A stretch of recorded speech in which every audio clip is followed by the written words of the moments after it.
पूजा की तैयारी हो रही है। इंद्र के पूजा की तैयारी हो रही है। अब कन्हैया पूछ बैठते हैं, इंद्र के पूजा की तैयारी क्यों रही है?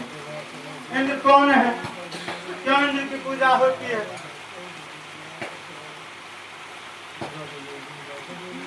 तो यहाँ बाल रूप में पिताजी से प्रश्न पूछ रहे हैं, और उधर मन ही मन योजना क्या है कि किसी के मद को, चाहे भगवान ही क्यों ना हो, लेकिन यहाँ राजा के मद, सत्ता के मद को चूर करना था। जब व्यक्ति को सत्ता की प्राप्ति हो जाती है, कुर्सी प्राप्त हो जाता है, तो वह मद में चूर हो जाता है। एको एवं द्वितीयो नास्ति, मैं जो कहूंगा पालन करना होगा।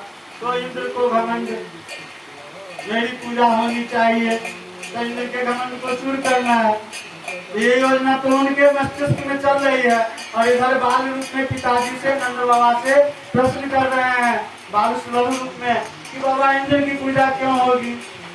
कहते हैं कि इंद्र है, वर्षा कराते हैं, उन्हीं के वर्षा के फलस्वरूप अभी ये जो सभी हरे भरे जंगल देख रहे हैं, सब उन्हीं की कृपा से लहला रही है। अनाज होता है, हम लोग भोजन करते हैं, हमारी गायों को आहार मिलता है, तब जाकर के गाय हमें दूध प्रदान करती है। तो ऐसे इंद्र की पूजा होनी चाहिए, प्रतिवर्ष होती है। अब भगवान कृष्ण, बालक कृष्ण कहते हैं कि मेरे दृष्टिकोण से, मेरी नजर में इनकी पूजा नहीं होनी चाहिए। बाबा कहते हैं नहीं, क्यों नहीं होनी चाहिए? वर्षों से होती आ रही है, मेरे पिताजी भी करते आ रहे हैं, उनके पिताजी भी करते आ रहे थे, दादाजी पूर्वज से होती आ रही है, हम लोग भी वही करते हैं। होली में होलिका दहन होता है, चौकी घर में बंद है तो यो खोल के धो देलक सम्मत में, भोर में जैसे मंत्रोच्चारण चालू, हिटलर काकी के प्रवचन चालू। तो वह पूर्वजों की देन है, परंपरा को हम लोग देखते चले आ रहे हैं, उसका निर्वहन होता है। तो नंद बाबा भी वही कहते हैं, यह तो पूजा परंपरा वर्षों से चलती आ रही है। लेकिन कन्हैया कहते हैं नहीं, यदि पूजा करनी है बाबा, तो इस धरती की पूजा कीजिए ना, जिससे अनाज मिलता है। इस गाय की पूजा कीजिए ना, जिससे दूध मिलता है, दही मिलता है, मक्खन मिलता है। इस गोवर्धन पर्वत की पूजा कीजिए, जिसके तले बैठ करके हम लोग गाय बछड़े चलाते हैं, वहाँ के वृक्षों की छांव में बैठते हैं, वहाँ मयूर के नृत्य का आनंद लेते हैं।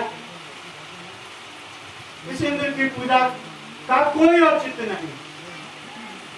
अपनी बातों से प्रभावित करते हुए बालक कृष्ण कहते हैं कि यदि वास्तव में पूजा करनी चाहिए तो धरती माता की पूजा होनी चाहिए, गौ माता की पूजा होनी चाहिए, ब्राह्मणों की पूजा होनी चाहिए, और पर्वत की पूजा होनी चाहिए।